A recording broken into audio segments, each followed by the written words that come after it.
It's 3 in the morning. Screens in Tokyo are still glowing. London is awake. New York is asleep. And in between, the world's money is moving. Every second, across every border. And at the center of that entire system is one name: the dollar. But today, the question isn't whether the dollar is strong. The question is, will the dollar survive? Or are we standing at a moment in history where even the most powerful currency can crack? This question didn't appear overnight, and it didn't come from a YouTube theory. It surfaced when the United States printed trillions of dollars without hesitation.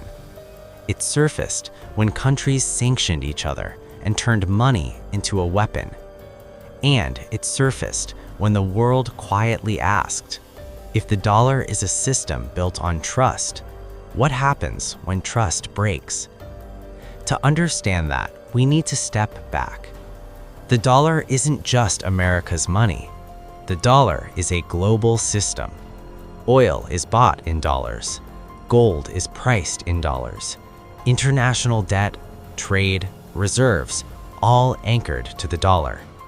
But it wasn't always this way. After World War II, America was standing. The rest of the world was rebuilding. A deal was made. The world would trust the dollar, and America would provide stability.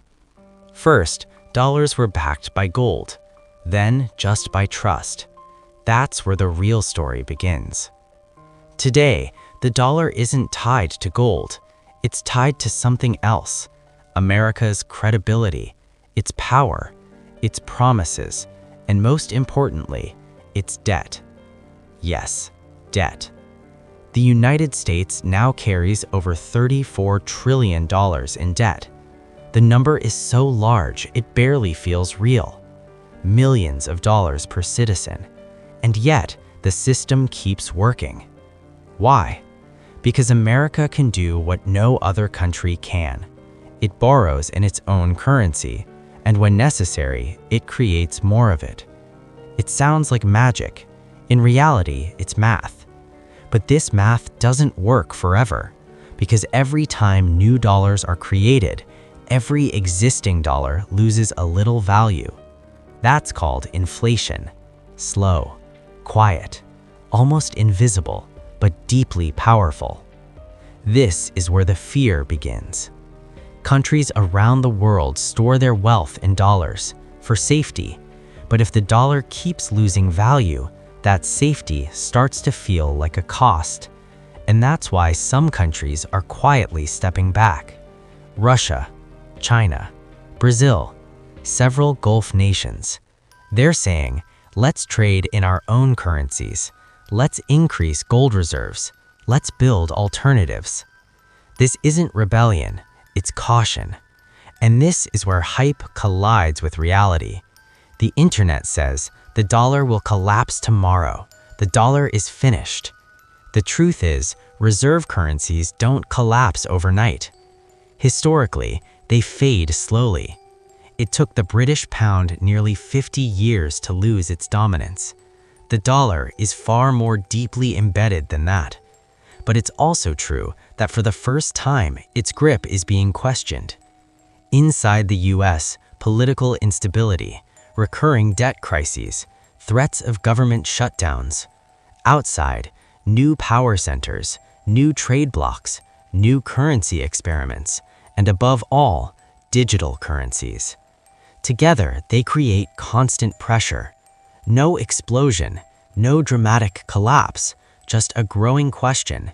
Does the world want to rely on a single system forever? There's an irony here. The dollar is strong because everyone trusts it, and everyone trusts it because it's strong. It's a closed loop. But closed loops have a weakness. When a crack appears in one place, the entire structure feels it. Now zoom out. If the dollar weakens, it doesn't just shake America. Global markets react. Debt becomes more expensive. Trade slows. Poorer nations feel the pain first. In other words, A falling dollar isn't a victory for anyone. That's why the world isn't trying to destroy it, just trying to not depend on it completely. So the real question isn't whether the dollar will collapse. The real question is, will the dollar remain alone? Or will the future belong to multiple currencies, multiple trust systems, multiple centers of power?